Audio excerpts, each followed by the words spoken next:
अस्सलाम पाकिस्तान टुनाइट में डीके के साथ आपके साथ दानिश काजी एक दफ़ा फिर हाजिर है। अभी जैसे कि हम आपसे बात कर रहे हैं तो पता चला है कि एक सर्कस जो है लॉन्ग मार्च जो है वो इस्लामाबाद की तरफ रवां दवा है और उसमें जो उसको लीड कर रहा है वो चाहता ये है कि वहाँ पर इस्लामाबाद में बैठा जो प्राइम मिनिस्टर है वो इस्तीफ़ा दे दे और वो इस्तीफ़ा देने की मांग इस बेस पे करता है कि वो बहुत करप्ट प्राइम मिनिस्टर है। आप जैसे जानते हैं कि मुझे इमरान खान से कोई किसी किस्म का कोई मोहब्बत नहीं है, मगर भाई ये बहुत हैरान कुन बात नहीं हो गई कि बिलावल भुट्टो जरदारी, यानी कि नाम में भुट्टो भी जरदारी भी, दुनिया के दो करीब तरीन खानदान वो इमरान खान से इस्तीफ़ा मांग रहे हैं। भाई ये तो बहुत हैरत का मुकाम है। बिलावल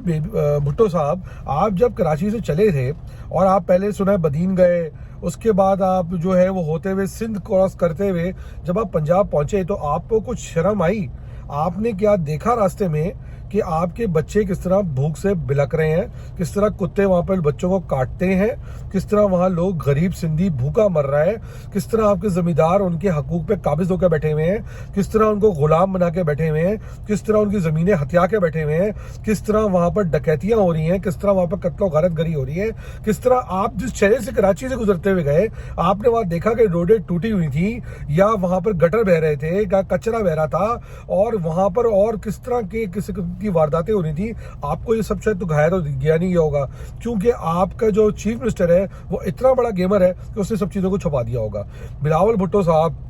आप जब पंजाब में घुसे होंगे तो कुछ शर्म आई होगी देखें कि पंजाब इन हालात में भी सिंध से आज 200 साल आगे हो चुका हुआ है। तो आप जब लाहौर पहुंचिएगा तो मजीद शर्म आएगी कि आपने उस शहर को जो कराची कहलाता था, जिसको दुनिया देखने आती थी, उसको आपने लड़काना बनाने की कोशिश कर दी है और लाहौर जो है वो पेरिस बनने की तरफ जा रहा है। आप जब इस्लामाबाद घुसिएगा तो आपको मजीद शर्म आएगी कि वो शहर जो कराची से इतने सालों के बाद बना था और पाकिस्तान बनने के बाद शहर कराची जो था वो सबसे डेवलप शहर था, वो आपकी हुकूमत की वजह से बर्बाद हो चुका है। तो कुछ शर्म आएगी नहीं, शायद मैं बताता हूँ क्यों नहीं आएगी आपको। आप बिलावल भुट्टो साहब, आप बार बार ये बात कह रहे हैं कि जी ये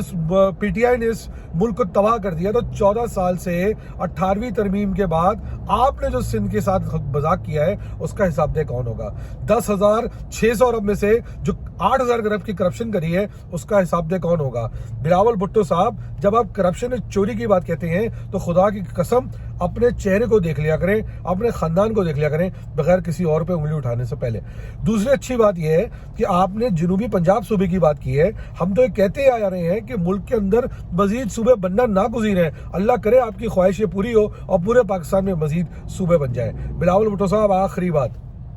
इस्तीफा लेने जाइएगा, शौक पूरा कीजिएगा, मगर कुछ